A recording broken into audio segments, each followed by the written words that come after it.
orando por isso. Amém, irmãos? Quero convidar você a abrir a sua Bíblia em 1 João capítulo 3.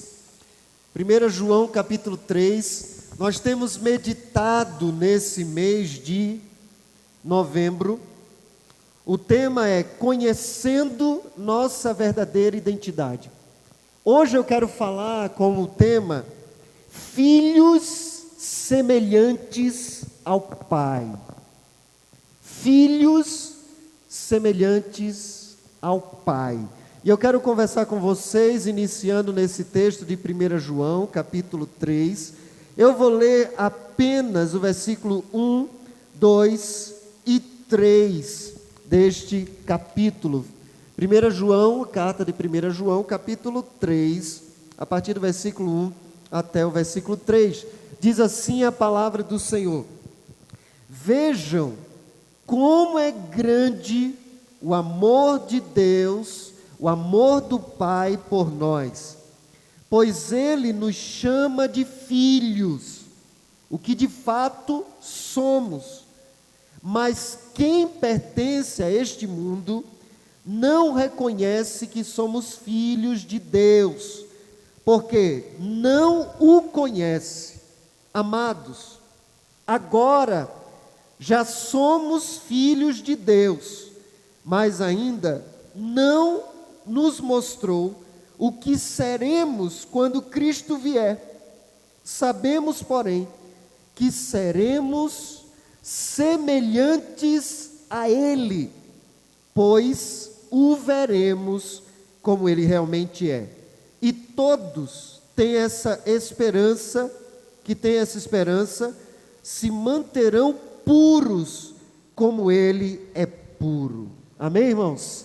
Vamos orar. Pai, diante da Tua palavra que é viva, eficaz, Tua palavra que é poderosa, Senhor, nessa noite mais uma vez nós pedimos que o Senhor desvende os nossos olhos para vermos maravilhas na Tua palavra, para sermos, ó Deus, confrontados por ela, e que, ó Deus, o nosso coração se alinhe à Tua vontade. Que, ó Deus, nessa noite o Senhor possa falar conosco mais uma vez. Nós imploramos, em nome de Jesus. Amém. Meus irmãos, temos meditado exatamente, buscado conhecer na palavra de Deus, sobre esse tema, conhecendo a nossa verdadeira identidade. Hoje pela manhã, o irmão Luiz pregando, ele falou exatamente que ser cristão não é uma religiosidade, ser cristão é a nossa identidade. Ser cristão como identidade significa dizer que onde você estiver, o seu jeito de ser, o seu jeito de falar, o seu pensamento é completamente diferente, porque você tem uma identidade diferente. E nós estamos estudando a Bíblia e lendo a palavra de Deus, e tentando conhecer a partir daquilo que a palavra nos mostra, qual é a nossa verdadeira identidade. E nesse texto eu encontro exatamente quando, baseado no versículo 2, o finalzinho do versículo, quando João, o discípulo amado, diz assim, olha, seremos semelhantes a Ele. João está dizendo que nós, os salvos em Cristo Jesus, quando Jesus Cristo voltar, quando formos para a eternidade, nós seremos semelhantes ao Pai. E aí por isso que o tema da mensagem nessa noite é filhos semelhantes ao Pai. Qual é a verdadeira identidade de um discípulo? É ser semelhante ao seu Pai, é se parecer com Deus, é ter características, aspectos que lembrem o Pai. E eu diria a você, esse sempre foi o plano de Deus. Deus nos criou à sua imagem, conforme a sua semelhança. É o que diz Gênesis capítulo 1, 26. Ele também nos enviou seu Filho para resgatar e nos restaurar na imagem de Deus que foi perdida por causa do pecado. E nesse texto ele está prometendo que nós seremos semelhantes a Deus. semelhantes ao Pai. Que coisa extraordinária. E a gente pode olhar que a própria criação, ela dá essa pista de que o plano de Deus é que nós sejamos filhos semelhantes ao Pai. Hoje mesmo pela manhã tinha uma criança pequenina caminhando aqui, eu não sei se vocês viram. Ela estava comendo biscoito, até colocou um biscoito ali dentro do nosso copo de água ali, foi maravilhoso. Eu já não bebi mais água não, mas porque estava uma mistura de biscoito e também aquela baba da criança, né? Fica maravilhoso. Mas quando a gente olhou a criança, a gente conhece a criança e conhece os pais, eu disse, meu Deus, é a cara do fulano. É a cara da família. A nossa genética, o nosso DNA, como Deus criou o ser humano, Ele está dizendo, olha, eu quero que cada filho se pareça com seu pai, se pareça com a sua mãe. Ainda que o seu filho, ainda que você não tenha sido criado com o seu pai como eu, que o meu pai deixou lá, eu tinha 4 anos de idade, a minha família, mas quando eu atendo o telefone do meu irmão, eu digo, caramba, como lembro meu pai falando. Não fomos criados com ele, mas a voz, o jeito de ser, às vezes os gostos lembram nosso pai, lembram nossa mãe, lembram nosso avô, nossa avó, ou seja, a própria geração de filhos demonstra o plano de Deus para a humanidade. Eu quero filhos que se pareçam comigo. Eu falei hoje na classe da Escola Bíblica Dominical, e às vezes eu falo algumas loucuras, né? Alguém perguntou, mas pastor, como é que vai ser esse corpo glorificado? Porque quando Jesus ressuscitou, algumas pessoas nem reconheceram Jesus. Eu disse, minha irmã, eu não sei muito bem como é que vai ser, mas tem algumas coisas malucas na minha cabeça que eu imagino, algumas eu posso contar, outras não, senão vocês vão me internar. Mas o fato é o seguinte, por exemplo, Jesus foi ressuscitado e as marcas da cruz permaneciam nele. Tanto que quando Tomé perguntou, Senhor, é o Senhor mesmo? Ele toca aqui do meu lado, você vai ver o corte. Olha nas minhas mãos as marcas dos cravos. Então, o corpo glorificado de Jesus, após a ressurreição, trazia as marcas daqui da terra. Trazia as marcas do sofrimento que ele passou. Mas uma coisa que eu gosto, irmãos, é que quando Jesus ressuscita, diz que os discípulos estavam lá na casa, e eles estavam escondidos, até um pouco com medo do que iriam fazer, de alguém perseguir e matar eles, como mataram o mestre dele, Jesus. E o texto bíblico faz questão de dizer que eles estavam com as portas fechadas, as janelas fechadas, e Jesus entrou. Aí eu perguntei para a minha classe, né, como é que Jesus entrou se as portas e as janelas estavam fechadas? Jesus atravessou a parede? Talvez.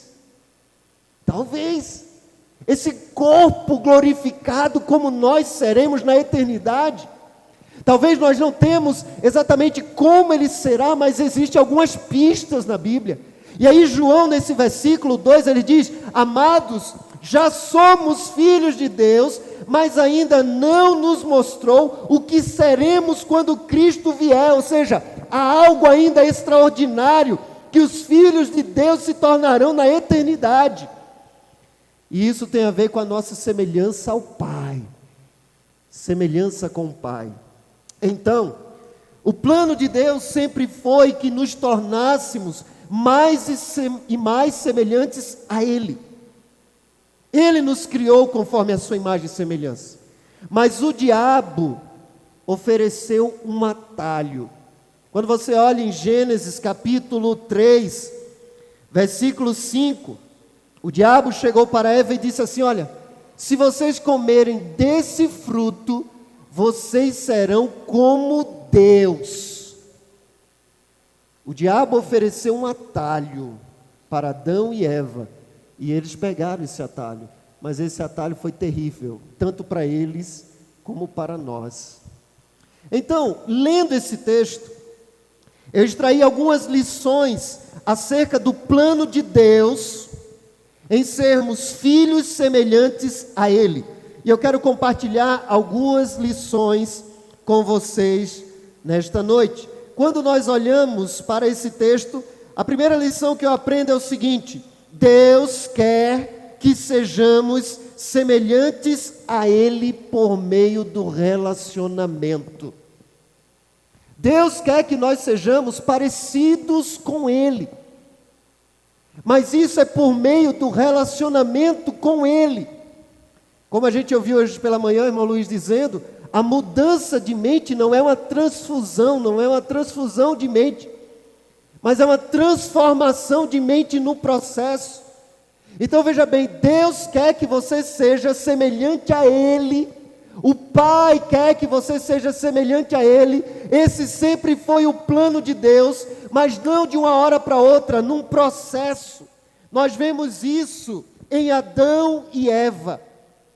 Como foi que Deus criou Adão e Eva? Diferente de como Ele criou a natureza, Ele disse, haja luz e houve luz, haja firmamento e houve firmamento. Mas quando Ele foi criar o ser humano, o texto de Gênesis capítulo 1, versículo 26 diz, façamos o homem. A criação do ser humano, a nossa criação, ela foi de forma relacional. O plano de Deus para nos levar à sua vontade, o plano de Deus para sermos como Ele é por meio do relacionamento. Nós vemos esse relacionamento, como Deus criou Adão e Eva, na forma pessoal como Ele criou, na forma pessoal como Ele instruiu Adão e Eva. Você pode ver na sua Bíblia aí em Gênesis capítulo 2. O texto de Gênesis capítulo 2, a partir do versículo 15, diz assim, o Senhor Deus tomou o homem e o colocou no jardim do Éden para o cultivar e guardar. E o Senhor ordenou ao homem, de toda árvore do jardim você pode comer livremente, mas a árvore de conhecimento do bem e do mal, você não deve comer, porque no dia em que dela comer, você certamente morrerá. Deus poderia ter deixado apenas um texto escrito do que Ele queria para o ser humano, mas não, Ele falou, Ele ordenou, Ele se comunicou, Ele se relacionou com Adão e Eva. E eu posso dizer isso a você, talvez você diga assim, mas agora a gente tem um texto escrito, e aí, meus irmãos, este livro pode ser comparado a qualquer livro, se Deus não falar com você enquanto você estiver lendo. Por isso que a leitura da palavra de Deus não pode e não deve ser uma leitura qualquer. Ele quer ter um relacionamento com você através da palavra. Deus quer que nós sejamos parecidos com Ele, e Ele nos criou de forma relacional, Ele nos instrui de forma relacional, Ele também corrigiu Adão e Eva de forma relacional. Em Gênesis capítulo 3, versículo 8, vai dizer que à tardinha, como era costume de Deus, Ele foi ao encontro de Adão e Eva, mas eles se esconderam. Adão, onde estás? Eu quero conversar com você. Então grave bem, ser um discípulo de Jesus, ser um verdadeiro cristão, significa ser semelhante ao Pai, a Deus Pai. Não é apenas frequentar uma igreja, não é fazer parte de uma religião, não é um dia ter sido batizado, é que cada dia mais as pessoas olhem para mim, olhem para você e contemplem a glória de Deus, vejam o caráter de Deus em nós. É plano de Deus que sejamos semelhantes a Ele por meio do relacionamento com Ele. Um dos textos que eu mais gosto, na genealogia de Gênesis capítulo 5, é a história de Enoque. A vida de Enoque todinha se resume em 2 versículos, em Gênesis capítulo 5, aliás, são 4 versículos, versículo 21, 22, 23 e 24 diz assim, Enoque viveu 65 anos e gerou Metusalém. Enoque andou com Deus, e depois que gerou Metusalém, viveu 300 anos. Teve filhos e filhas. Todos os dias de Enoque foram 365 anos. Enoque andou com Deus e não foi mais visto porque Deus o levou para junto de si. A vida de Enoque é quase que uma profecia para nós. É uma lição para nós. Quando eu olho 365 anos andando com Deus, eu vejo 365 dias da nossa vida que precisam ser vividos andando com Deus. E Deus está nos chamando, olha, anda comigo. Anda comigo. Enoque andou com Deus. Deus quer que nós sejamos semelhantes a Ele, por meio do relacionamento com Ele. Mas quem é Deus? Quem é Deus? E aí quando nós olhamos para as Escrituras, nós encontramos aquilo que nós chamamos de atributos de Deus, qualidades de Deus. Algumas nós chamamos de comunicáveis, ou seja, qualidades de Deus que Ele deu ao ser humano. Mas existem qualidades de Deus que é somente dele. E nós chamamos esses atributos de incomunicáveis. Ele não comunica ao ser humano. O Deus que nós adoramos, o Deus que está nos convidando a sermos semelhantes a Ele, é um Deus infinito. Ele é infinito no espaço, ou seja, Ele é onipresente. Ele é infinito no tempo, ou seja, o Deus da Bíblia é um Deus eterno. Ele é infinito no conhecimento, ou seja, Ele é onisciente, Ele sabe de todas as coisas. O Deus da Bíblia é um Deus infinito em poder. Ele é onipotente, Ele tem todo o poder. Em cada perfeição, em cada atributo, Deus é infinito. Se Ele comunica conosco amor, nós podemos amar, mas nunca amaremos como Deus, porque o amor dele é infinito. Ele é infinito. Agora para pensar. Esse Deus completamente infinito nos faz semelhante a Ele e diz assim: eu quero que vocês sejam como eu. Eu quero que vocês desfrutem do relacionamento comigo. Eu quero caminhar com vocês. Eu quero que vocês aprendam comigo. Eu quero que vocês se tornem semelhantes a mim. Mas quem é esse Deus? Existem alguns atributos que são comunicáveis, ou seja, que nós podemos ter também. E aí quando nós olhamos para esse caráter de Deus, existe como se fosse uma árvore, duas raízes do caráter de Deus que são comunicáveis a nós. A primeira raiz é a santidade de Deus. A segunda raiz é o amor de Deus.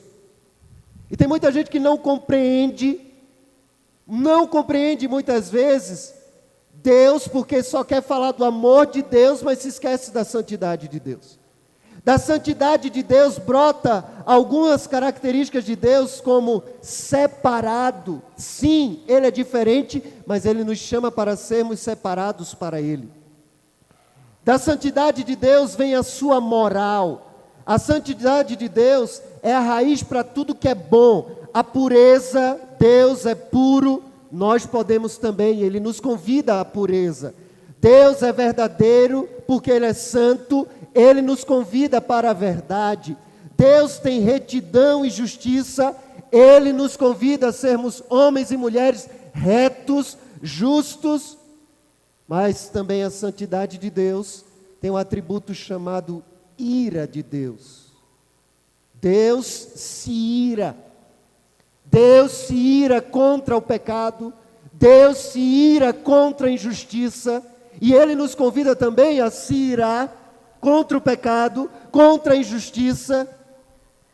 Mas a outra raiz do amor de Deus gera nele e em nós a bondade, a graça, a misericórdia, a benignidade.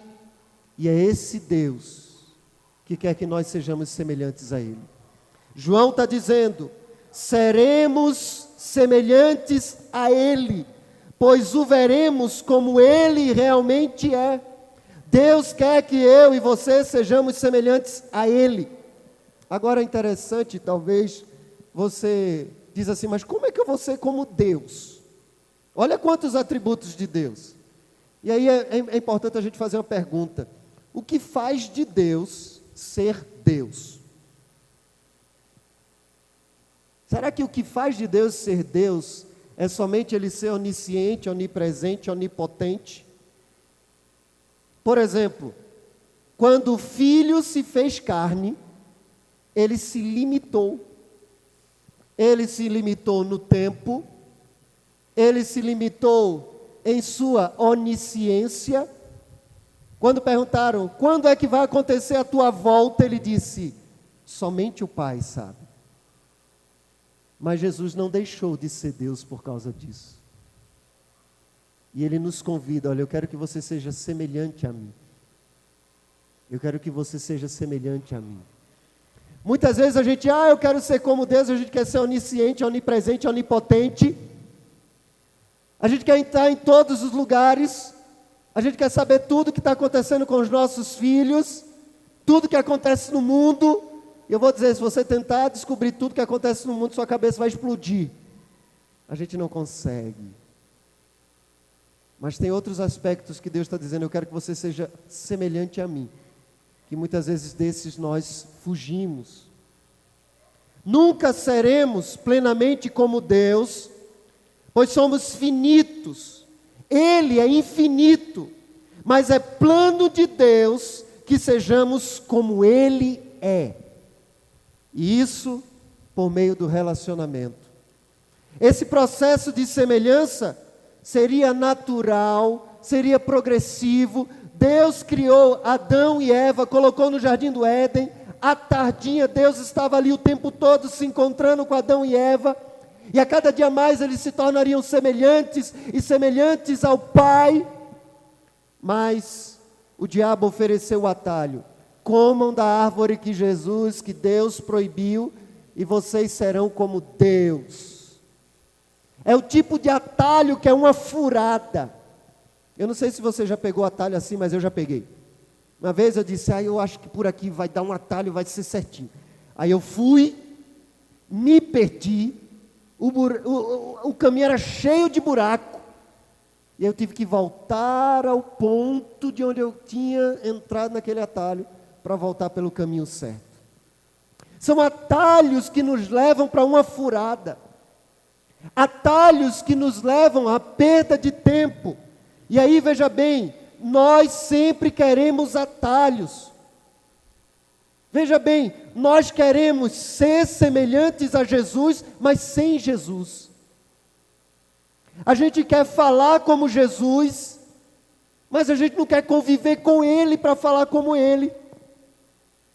A gente quer falar como Jesus, mas não quer dedicar tempo orando, ouvindo Ele falar, para a gente se parecer com Ele do jeito que Ele fala. Quanto mais a gente convive com a pessoa, mais a gente começa a falar como esta pessoa. Você precisa conviver com Jesus. Queremos ser semelhantes a Jesus, queremos andar como Jesus, mas não queremos conhecer os caminhos de Jesus. Os caminhos de Jesus estão registrados na palavra. Então, se eu quero andar como Jesus, se eu quero trilhar os mesmos caminhos de Jesus, eu preciso conhecer que caminhos são esses. E os caminhos de Jesus estão aqui. Então, nós precisamos desenvolver o hábito de conhecer os caminhos de Jesus para poder andar como Jesus. Olha os atalhos. Eu quero ser como Jesus. A gente canta, eu quero ser como Jesus. Eu quero amar como Jesus. Eu quero, mas para ter os caminhos de Jesus, precisa conhecer os caminhos de Jesus. E os caminhos de Jesus é Ele mesmo. Eu sou o caminho. E esse caminho está nas Escrituras. É plano de Deus que sejamos mais e mais semelhantes a Ele. Mas a forma de Deus fazer isso é progressivamente, por meio de um relacionamento com Ele. Só que o pecado se tornou um obstáculo para esse relacionamento. Veja bem, como eu me torno aquilo para o qual Deus me fez?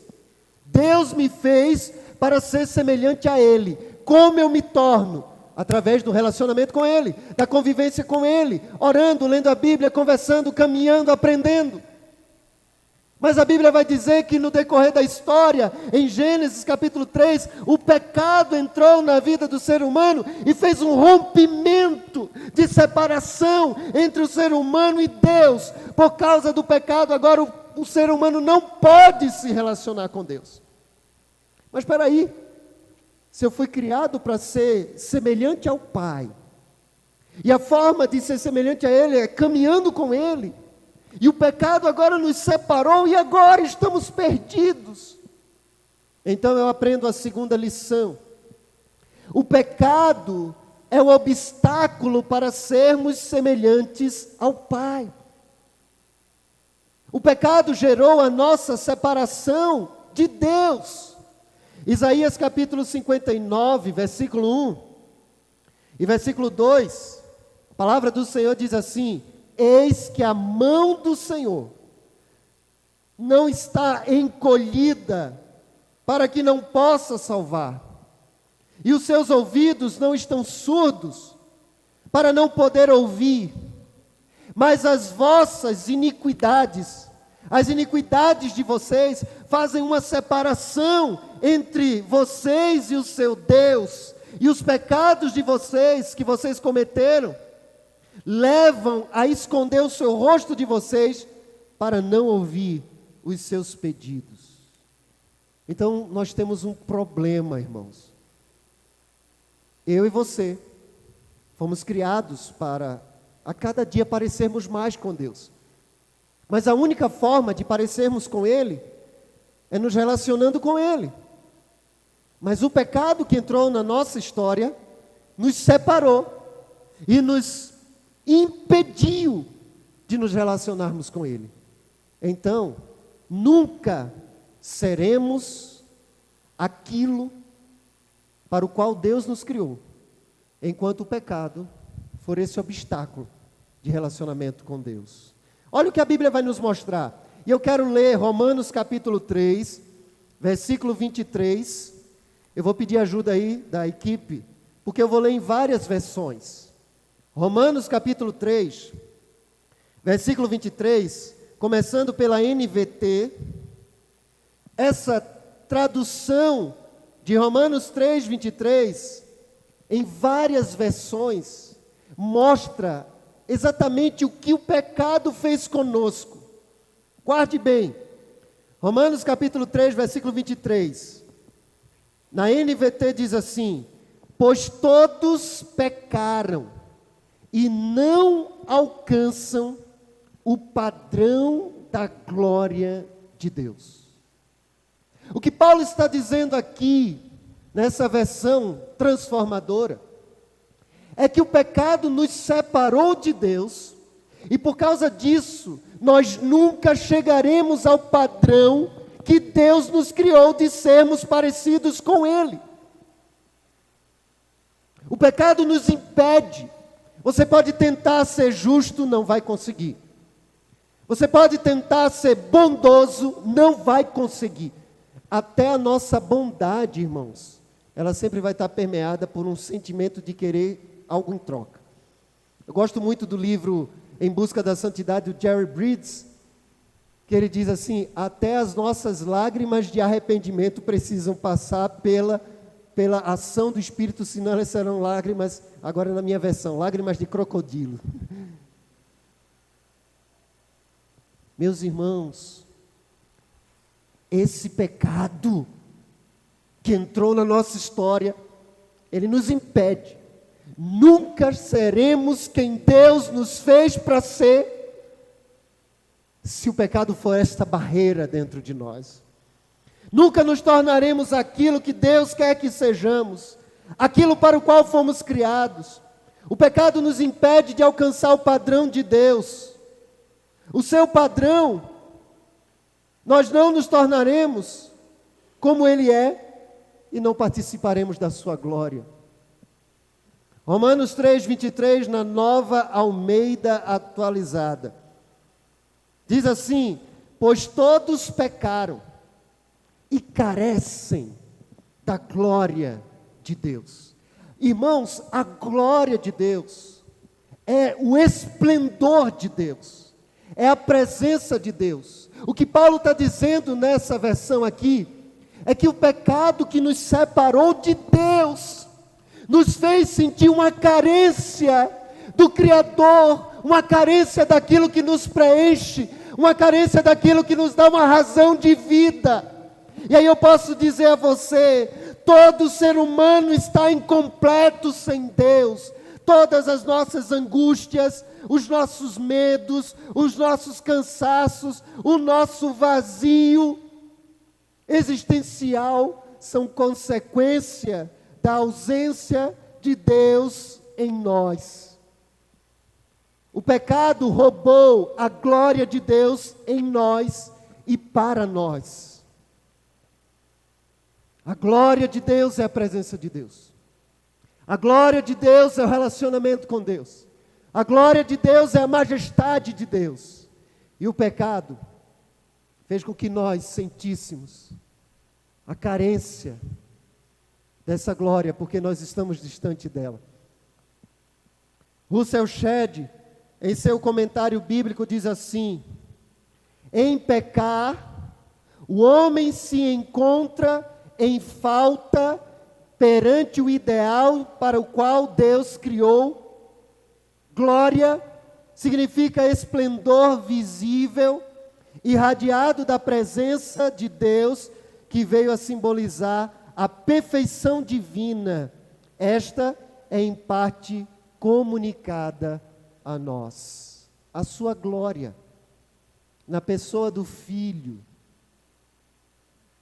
Mas em pecar o ser humano se encontra em falta diante do ideal de Deus. Romanos 3, 23 na NTLH. Na nova tradução na linguagem de hoje diz assim: todos pecaram e estão afastados da presença gloriosa de Deus. O pecado nos afastou da presença, do relacionamento com Deus. Por isso, é impossível, por conta própria, voltarmos a um relacionamento com Ele. Ele é santo. Sua santidade elimina, destrói qualquer pecado, e nós pecamos. E por causa disso tivemos que nos afastar de Deus. Talvez você chegou aqui e viu aquele boneco ali, esquisito, né, na decoração da igreja, não faz sentido algum. Mas eu pedi para colocar ele aqui. Eu trouxe ele para cá. Eu quis fazer um teste com o irmão da igreja, mas ele não aceitou não. Eu ia pegar um maçarico, né, massa, um fogo ardente aqui, ia testar para ver se essa capa iria proteger ou não do fogo consumidor. Espero que ele não caia, ele está meio assim, né, o vento está dando aquela balançada. Mas, meus irmãos, quando eu estava meditando nessa palavra, eu me lembrei de uma foto, e você até me passou a foto, Márcio, mas eu esqueci de passar ali para a mídia, por causa da indumentária que você conseguiu. Essa é a capa de proteção que o nosso irmão Márcio usa. E as fotos e o vídeo que ele me passou foi de um reparo que ele estava fazendo num forno. E naquele momento, ele diz que o forno, quando ele está fazendo o reparo, pode chegar a 70, 100 graus. E eles vão fazendo reparo com o negócio quente. Mas, aquele forno chega a 1.600 graus. E eu estava me lembrando, quando eu estava meditando nesse texto, naquele vídeo que ele mostrou, e você vê um negócio assim, a cor do ambiente é bem, só a cor já é quente. Eu senti calor lá de casa. Mas ele ilustra um pouco do que é a presença gloriosa de Deus. Em Hebreus capítulo 12, versículo 29, se você olhar na sua Bíblia, Hebreus capítulo 12, O versículo 29 vai dizer assim, olha, porque o nosso Deus é fogo consumidor. A santidade de Deus consome.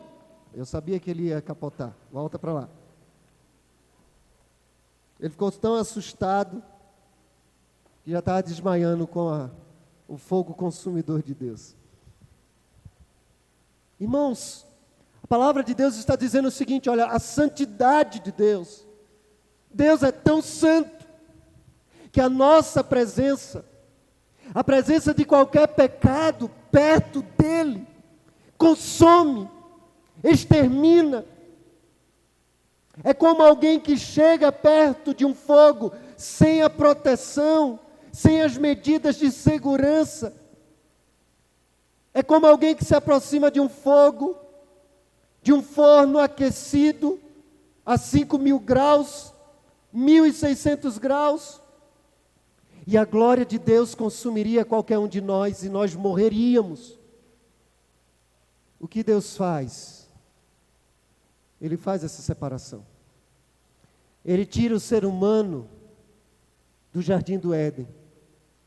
Ele coloca um anjo de proteção, porque sem isso o ser humano poderia comer da árvore da vida, e ele viveria eternamente, nós viveríamos eternamente nesse corpo pecador, o que seria terrível demais para nós. Até a expulsão de Deus no jardim do Éden, para Adão e Eva, foi um processo de salvação. Então, Ele é santo, sua santidade elimina, destrói qualquer pecado. E o pecado em nós não permitiria que nós sobrevivêssemos na presença de Deus. E por causa disso, irmãos, qualquer tentativa errônea de se aproximar de Deus é fatal para nós. Então veja bem, Deus tem o plano de nós sermos semelhantes a Ele por meio do relacionamento, por meio da proximidade, mas o pecado trouxe um obstáculo absurdo, porque qualquer aproximação de Deus em pecado nos fulmina, nos mata, nos extermina. Mas aí Deus providencia uma solução. Terceira lição que eu aprendo nesse texto é que Deus mesmo providenciou a solução para o problema do pecado. Olha Romanos capítulo 6, versículo 23. Romanos capítulo 6, versículo 23, diz assim na NVT: pois o salário do pecado é a morte. A consequência do pecado é a morte. Mas a dádiva de Deus é a vida eterna em Cristo Jesus, nosso Senhor. Vamos dizer juntos? Vamos dizer juntos? Pois o salário do pecado é a morte, mas a dádiva de Deus é a vida eterna em Cristo Jesus, nosso Senhor. Ele quer que nos relacionemos com Ele. O pecado rompeu a possibilidade desse relacionamento. O que é que Deus faz? Ele mesmo providenciou a solução para nós podermos nos voltar para Ele. Então, a dádiva de Deus, que é a vida eterna, em Cristo Jesus, nosso Senhor, Ele oferece a vida eterna, que é o oposto ao destino, à consequência do pecado. O único meio de nos aproximarmos novamente de Deus, para termos um relacionamento com Ele, e nos tornarmos quem Ele quer que nós sejamos, é por meio de Cristo. Ele morreu por mim e por você. Ele foi sepultado. Ao terceiro dia Ele ressuscitou. Ele está vivo. Ele é Rei. Ele é o Senhor. Amém, irmãos? João fala nós seremos como Ele é.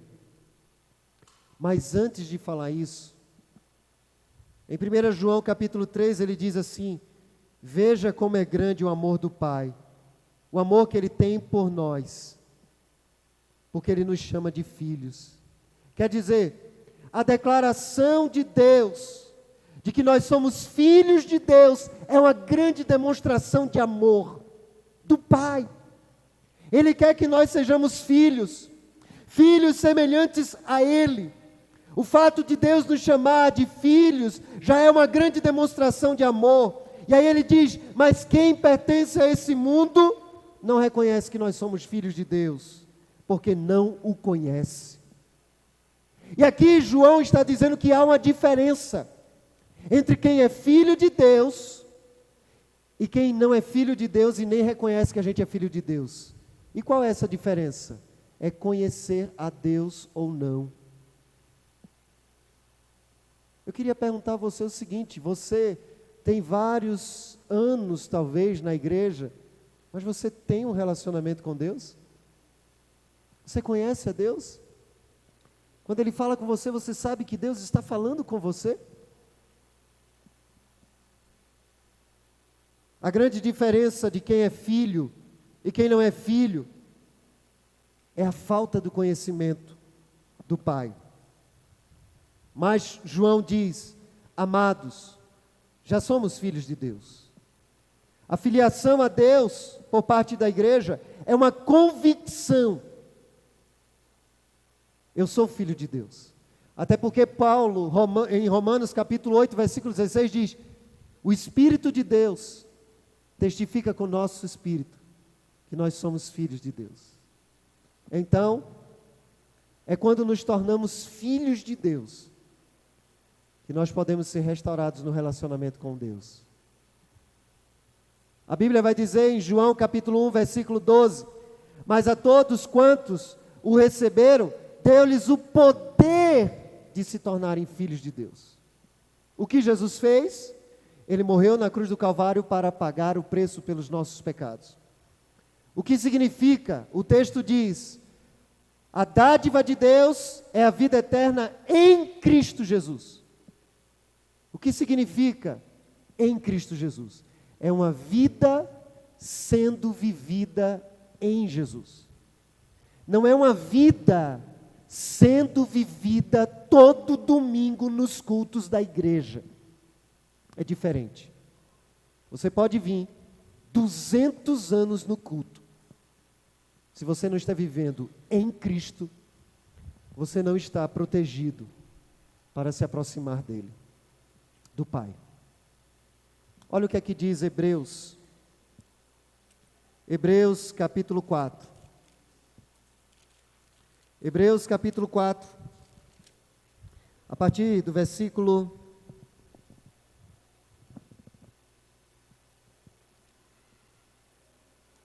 14. Visto, portanto, que temos um grande sumo sacerdote que entrou no céu, quem? Jesus, o Filho de Deus. Apeguemo-nos firmemente àquilo que cremos. Nosso sumo sacerdote entende nossas fraquezas, pois enfrentou as mesmas tentações que nós, mas nunca pecou. Assim, aproximemo-nos com toda a confiança do trono da graça, onde receberemos misericórdia e encontraremos graça para nos ajudar quando for preciso. Hebreus capítulo 10.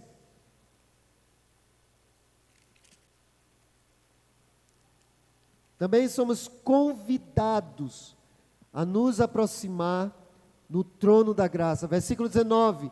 Portanto, irmãos, por causa do sangue de Jesus, podemos entrar com toda a confiança no lugar santíssimo, onde não poderíamos entrar antes.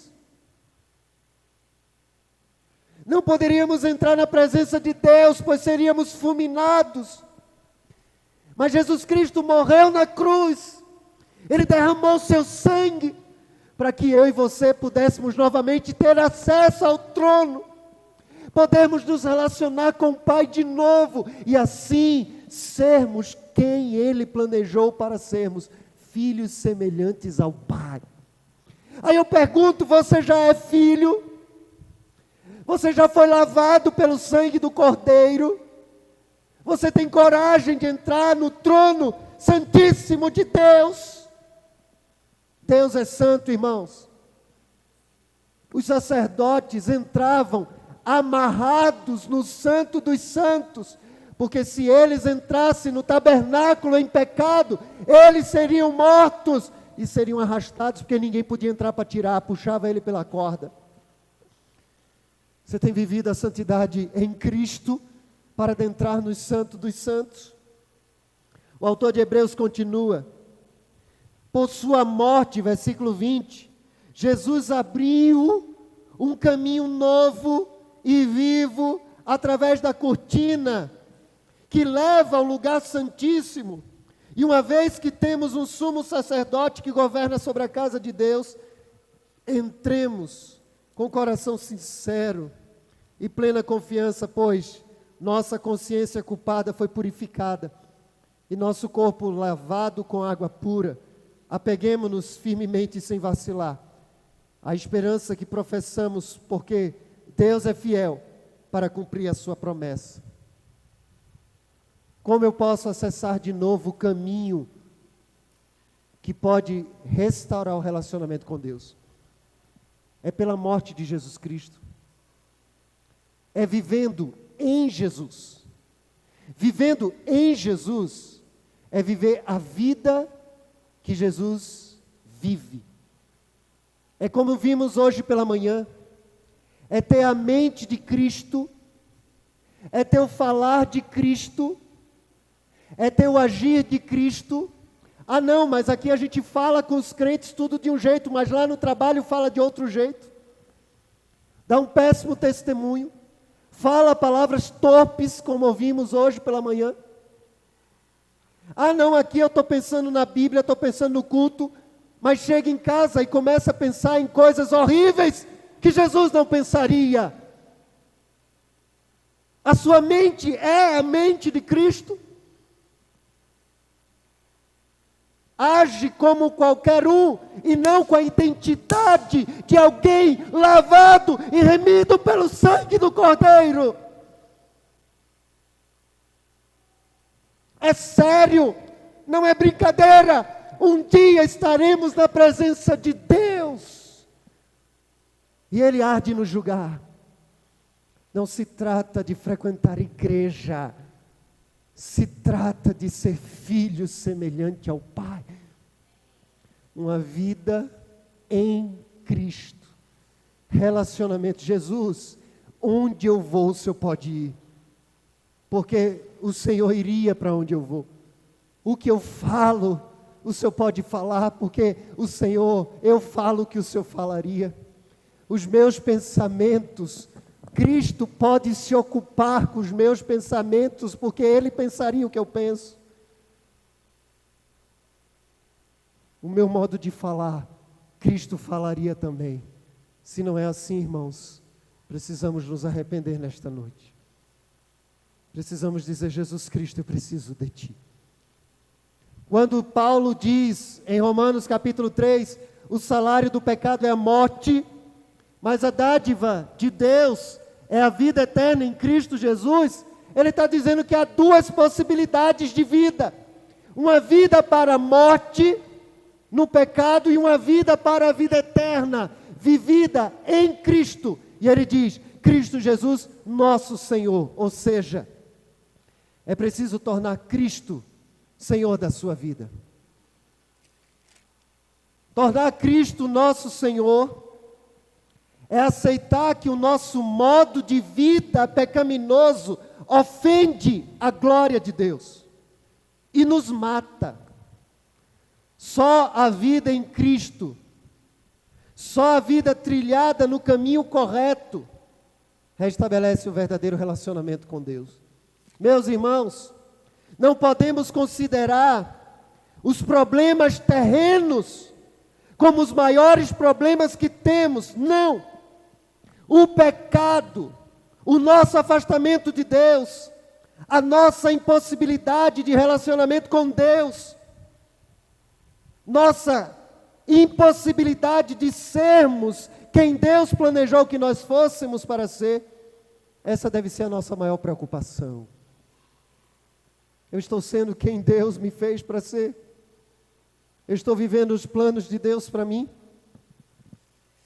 Aí em 1 João capítulo 3, versículo 3, depois do discípulo amado dizer, seremos semelhantes a Ele, pois o veremos como Ele é. João diz assim, e todos que têm essa esperança se manterão puros, como Ele é puro.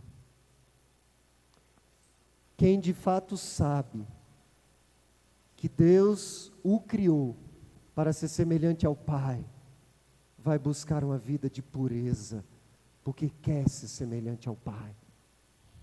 Hebreus capítulo 12, versículo 10. Olha, eu louvo a Deus porque eu conheci esse versículo há uns 2 anos, mesmo depois de ter lido tanto Hebreus. Hebreus capítulo 12, versículo 10 diz assim, falando sobre os nossos pais, sobre a correção dos nossos pais, diz assim, pois eles, os nossos pais, nos corrigiam por pouco tempo. Eu estou lendo na NAA. Segundo melhor lhes parecia. Deus, porém, nos disciplina para o nosso próprio bem, a fim de sermos participantes da sua santidade. A disciplina de Deus na nossa vida é Ele dizendo, olha, eu vou te corrigir, meu filho, porque eu quero que você participe da minha santidade. Eu quero que você se relacione comigo. Eu quero que você me conheça. Eu quero que você participe da minha glória. Eu quero que você seja semelhante a mim.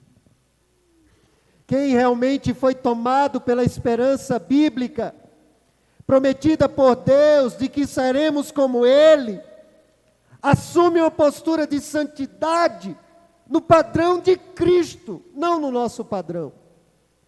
Em 1 Pedro capítulo 1, versículo 13, o apóstolo Pedro, escrevendo à igreja, ele diz, por isso, preparando o seu entendimento, sejam sóbrios e esperem inteiramente na graça que lhes está sendo trazida na revelação de Jesus Cristo. Como filhos obedientes, não vivam conforme as paixões que vocês tinham anteriormente, quando ainda estavam na ignorância. Pelo contrário, assim como é santo aquele que os chamou, sejam santos vocês também, em tudo o que fizerem. Porque está escrito, sejam santos, porque eu sou santo. É no capítulo 10, 12 de Hebreus que diz, eu disciplino vocês para que vocês participem da minha santidade. Que Deus diz que é fogo consumidor. Deus é fogo consumidor. Isso é seríssimo. Eu quero terminar dizendo o seguinte. Em 2 Samuel capítulo 6, versículos 5 a 7. Davi estava com um coração maravilhoso, desejoso de levar a arca de Deus para uma tenda especial da presença de Deus. E aí Davi prepara tudo, pega os bois, coloca lá a arca e começa a trilhar o caminho, levando a arca para a tenda onde estava a presença de Deus, ali. E eles começam a viajar, e o povo de Deus se alegra, dança, pula, vibra. De repente a carroça passa num buraco, e a arca quase cai. E uma pessoa vai lá com toda boa vontade e tenta segurar a arca. Mas aquela pessoa não era sacerdote, não estava santificada, era inapropriada de tocar na arca de Deus, e ela morre imediatamente. que Deus está dizendo com aquilo tudo, irmãos, é que não basta ter a boa motivação de querer adorar a Deus. Não basta ter a boa motivação de querer socorrer a arca de Deus. É preciso seguir os caminhos de Deus.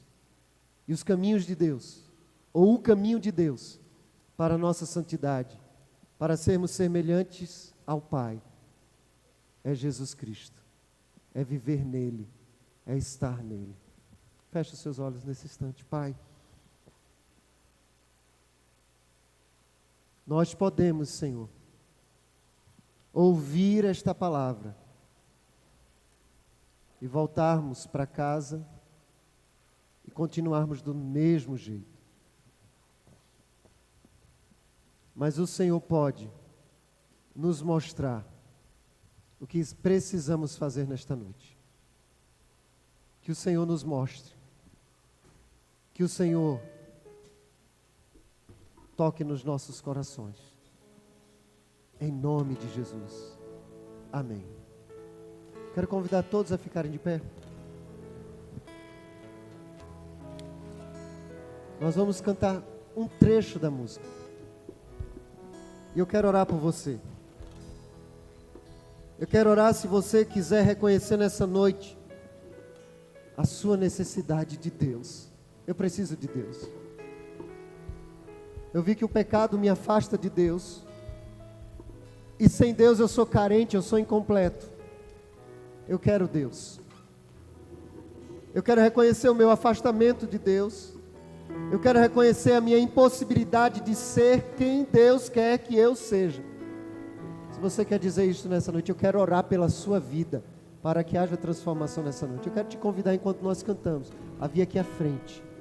Você vai dizer: eu quero a presença de Deus. Eu quero o plano de Deus para mim, ser como Ele é, através de Jesus Cristo. Talvez você queira admitir a sua impossibilidade de se aproximar de Deus da forma incorreta. Eu não consigo da forma correta, mas hoje eu quero o verdadeiro caminho, que é Jesus.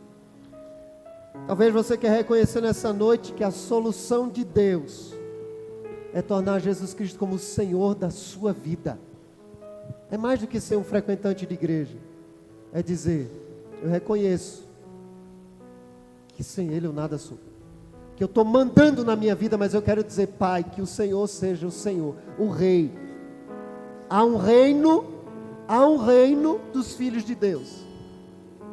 E há um reino daqueles que não reconhecem que nós somos filhos de Deus.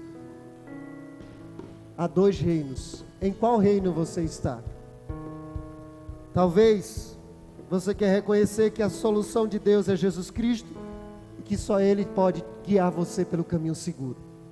Seja lá qual for a decisão que o Senhor colocou no teu coração para fazer nesta noite, eu quero orar pela sua vida. Enquanto nós cantamos, se você quiser decidir, vem aqui na frente.